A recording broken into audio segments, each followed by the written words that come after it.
2026 new scam alert. আমি প্রথমেই বলি এই ভিডিওটা কেউ স্কিপ করবেন না, গোটাটা নিজের আগে দেখুন। আর যদি ইনফরমেটিভ বলে মনে হয় প্লিজ ভিডিওটা বেশি বেশি করে শেয়ার করুন। আপনার ব্যাংক অ্যাকাউন্ট যে কোনো মুহূর্তে খালি হয়ে যেতে পারে। না, এবার আর কোনো ওটিপিরও দরকার নেই, আর কোনো লিঙ্কেরও দরকার নেই। এবার আপনার মনে হচ্ছে তো? তাহলে ঘটনাটা আসলে কি?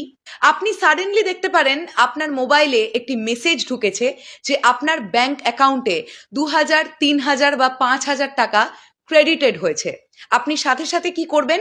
আপনি আপনার ফোন পে বা গুগল পেটা, আপনার ইউপিআইটা আপনি ওপেন করবেন এবং সেখানে আপনার পিনটা আপনি পুট করে দেখবেন, ব্যালেন্স চেক করবেন যে সত্যি টাকাটা ক্রেডিটেড হয়েছে কিনা। ওইখানেই আপনি সব থেকে বড় ভুলটা করবেন, কারণ যারা হ্যাকাররা আছে তারা অলরেডি একটা অ্যামাউন্টের টাকা ডিডাকশন করবে বলে একটি রিকোয়েস্ট আপনার ইউপিআই এর ওপরে পাঠিয়ে রাখছে। আপনি যে মুহূর্তে আপনার ইউপিআইটা ওপেন করবেন এবং আপনার পিন কোডটা সেখানে পুট করবেন, সাথে সাথে আপনার ব্যাংক অ্যাকাউন্ট থেকে ওই অত অ্যামাউন্টটা ডিডাকশন হয়ে যাবে। এবার আপনাদের মনে হতে পারে তাহলে আপনারা কি করবেন?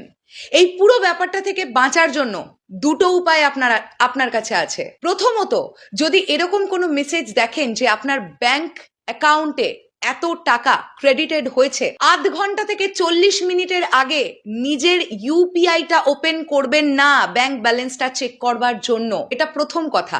কারণ 30 থেকে 40 মিনিট পর্যন্ত সেই রিকোয়েস্টটা যেটা হ্যাকার আপনাকে পাঠিয়েছে আপনার ইউপিআই এর ওপরে, সেটা অ্যাক্টিভেট থাকে। তারপরে অটোমেটিক্যালি 30 থেকে 40 মিনিট পর সেই রিকোয়েস্টটা কিন্তু ডিক্লাইন হয়ে যায়। তো 40 মিনিট পরে যদি আপনি আপনার ইউপিআইটা খোলেন তাতে করে কোনো প্রবলেম নেই। আর দ্বিতীয়, যদি আপনি আপনার ইউপিআইটা খুলেও ফেলেন, সেখানে যে পিনটা আপনি পুট করবেন সেটা একটা ভুলভাল ডিজিট পুট করুন। তাতে করে কি হবে? আপনি ভুল পাসওয়ার্ড বা ভুল পিন দেওয়ার ফলে অটোমেটিক্যালি সেই যে ডিডাকশন রিকোয়েস্টটা সেটা ডিক্লাইন্ড হয়ে যাবে। তো এই ভিডিওটা প্রচুর প্রচুর করে শেয়ার করুন।